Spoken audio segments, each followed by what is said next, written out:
తల్లి హత్యకు కూతురు కాపల. వేధింపులు, తనపై ప్రేమ కట్టొస్తుందని మర్డర్కు స్కెచ్. ప్రియుడు అతని తమ్ముడితో కలిసి ఘాతుకం. పోలీసుల అదుపులో నిందితుడు శివ, 2 మైనర్లు. 7వ తరగతిలోనే తల్లిపై పిఎస్లో బాలిక ఫిర్యాదు. వివరాలు వెల్లడించిన బాలానగర్ డీసీపీ. అంజలిని హత్య చేయడంలో తప్పు లేదు. నిందితుడు తల్లి సంతోషి సంచలన వ్యాఖ్యలు. ఈ 10th క్లాస్ అమ్మాయి పిల్లవాడు వాడు ఈ అమ్మాయి ప్రేమలో ఉంటే ఆ అమ్మాయి వాళ్ళ తల్లి మందలిస్తే పోయి చంపేసిరు ఈమెను చంపేస్తే ఆ పిల్లగాని తల్లి ఈమెను చంపుట్ల తప్పే లేదని అంటున్నది.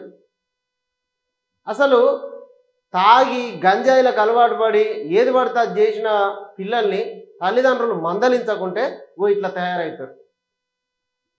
మర్డర్ చేస్తే మన వెనకేసుకొస్తాను 4 దాన్ని ఏం చేసినారో కొడుక అని అనేది పోయి ఎట్లా మీడియా ముఖంగా వాడేదో ఘనకార్యం చేసినట్టు, వాడేదో రివార్డు సాధించినట్టు, మనకేదో అవార్డు వచ్చినట్టు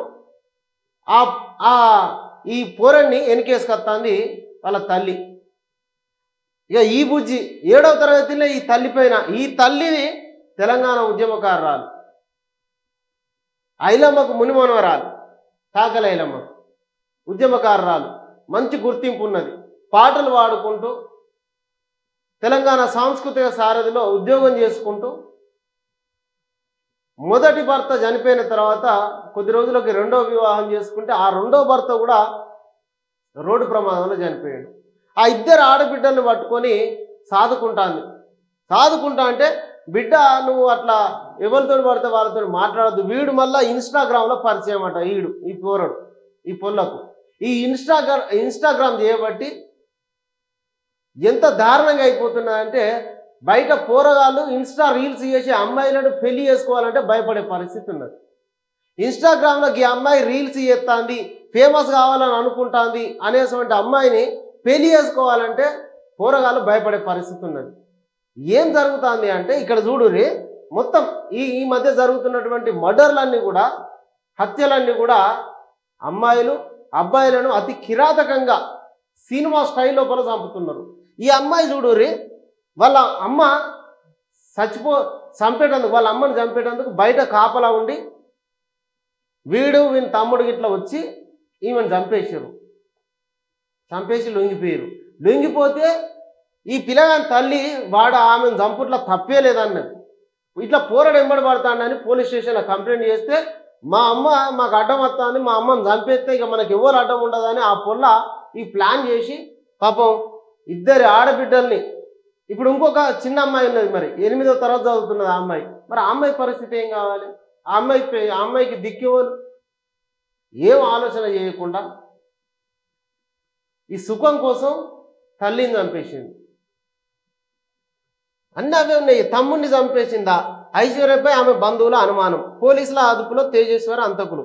దొరికిన ప్రధాన నిందితుడు బ్యాంకు మేనేజర్ తిరుమలరావు. ఇక వీందో కథ. ఈ బ్యాంకు మేనేజర్ గాడు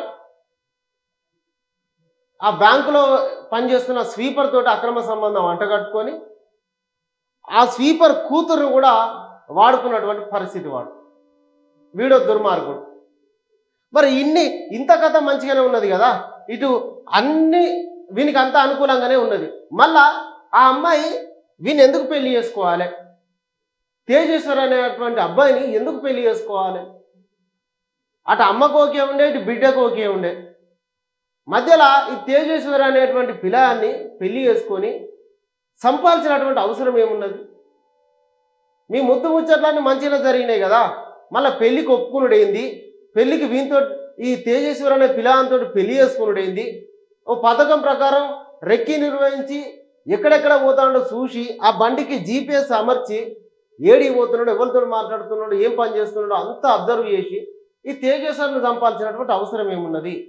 మీ సుఖాల కోసం మీరు చేసేది చేసుకోక ఒక అమాయకమైనటువంటి నిండు ప్రాణాన్ని బలిగొన్నారు మీ సుఖాల కోసం.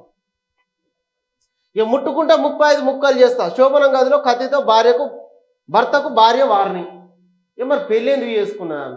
భర్తలు అంటే ముట్టుకోకుండా ఉంటారా? అది మళ్ళా శోభనం రోజు. ఏదన్నా ఉంటే పెళ్లికి ముందే మాట్లాడుకొని ఇష్టం ఉంటే పెళ్లి చేసుకోవాలి, లేకుంటే నాకు ఇష్టం లేదు నేను వేరే అబ్బాయిని ప్రేమిస్తానా, వానితోటే ఉంటా అని చెప్పుకోక ఇటు పెళ్లి చేసుకోవడెందుకు, మళ్ళీ అక్రమ సంబంధాన్ని కంటిన్యూ చేసుడెందుకు, ఇక్కడ అమాయకులైనటువంటి వీళ్ళను బలి చేసుకున్నాడు ఎందుకు? అసలు ఎటుపోతుంది, ఏం జరుగుతుంది?